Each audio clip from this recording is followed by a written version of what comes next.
gang, okay, next couple videos, I've been kind of hesitant to make videos on this kind of topic because I kind of don't agree with it. There's people out there that's like, hard gainers, build muscle for hard gainers, build muscle for skinny guys and stuff. Here's the deal. As I explained in my book of Fitness Independence, I find that a lot of times in our fitness culture, there's a lot of people who segment people. They break them up into like, you're this kind of a person, therefore you need this kind of program and this kind of diet and this kind of supplement and this kind of tools. And it's an easy way to get you to sell you things that you honestly don't need. Because the honest answer is we're all the same. We're all gonna build muscle and lose weight and stuff for the exact same physiological process. You pick up a book on exercise physiology and it doesn't say neuromuscular adaptation to resistance training for certain people. It says neuromuscular adaptation to resistance training, period. That's how the body works. We all work fundamentally the same way. How we get that process to work can be different, but depending on personality differences and lifestyle differences, but we're all gonna build muscle for the same reason. So really, there's no such thing as a hard gainer.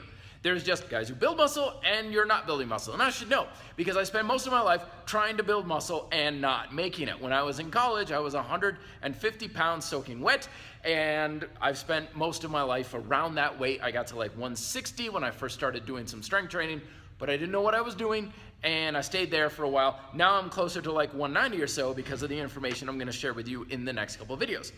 Now, when it comes to building muscle, there's a very simple process. There's only 3 things that you need to concern yourself with, which I give to you here. This is what I call the delta of muscle building. Delta is a mathematical symbol for change. It's also the symbol for efficiency. We have 3 things that we need to concern ourselves with. Number 1, we have what I call neurological demand. Building muscle and strength is not a physical process. It is a neurological process that ends in a physiological result. Focusing on the muscles is kind of like having a race car and focusing on the wheels and how fast the wheels spin. If all you're doing is trying to build a better wheel, but you ignore the engine and the transmission, you're still not gonna get very far. This is your engine. Your brain is what's driving this whole thing.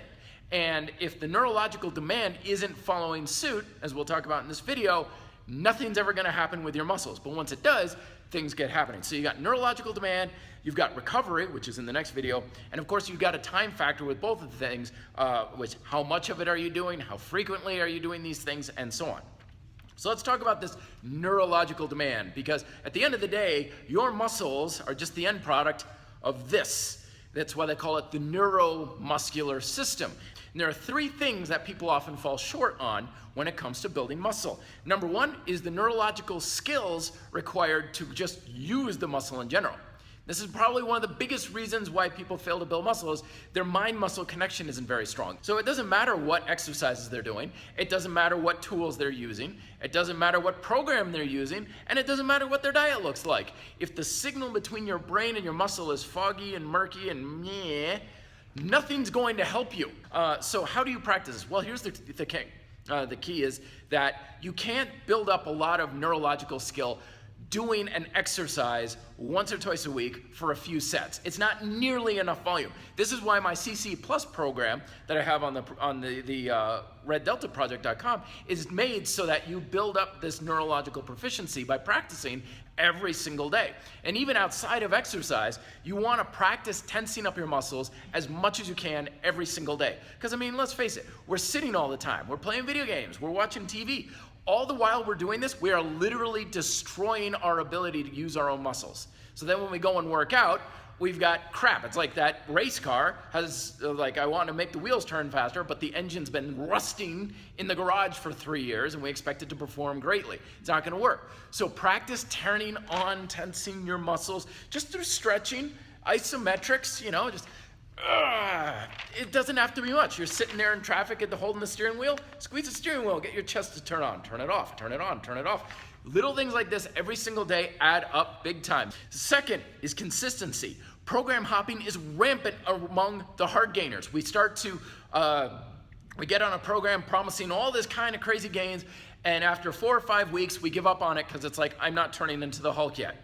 Here's the reality, is building muscle takes a very long time. Don't think weeks, don't even think months, think years. You're gonna notice changes relatively quickly from strength, from skill, from balance, stability. All that stuff has to happen first, and building actual physical muscle mass is like the very last thing to happen on a very long assembly line of change. So you've got to have routines, and you got to stick to them for very long periods of time. Don't program hop. Keep things, because you want your nervous system to get used to the exercise.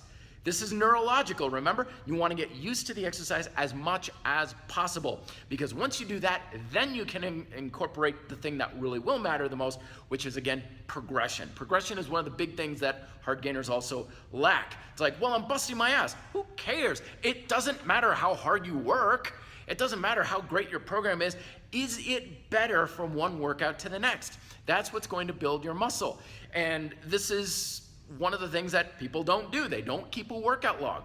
They're not tracking what's different from workout to the next, because the reality is you've got to have something that's just a tiny little bit different every single workout. You need to know these things, and you need to be sure of it. That's why you want to write things down. That's why you always want to analyze how the nervous system is impacting the workout. A little more range of motion, one more rep.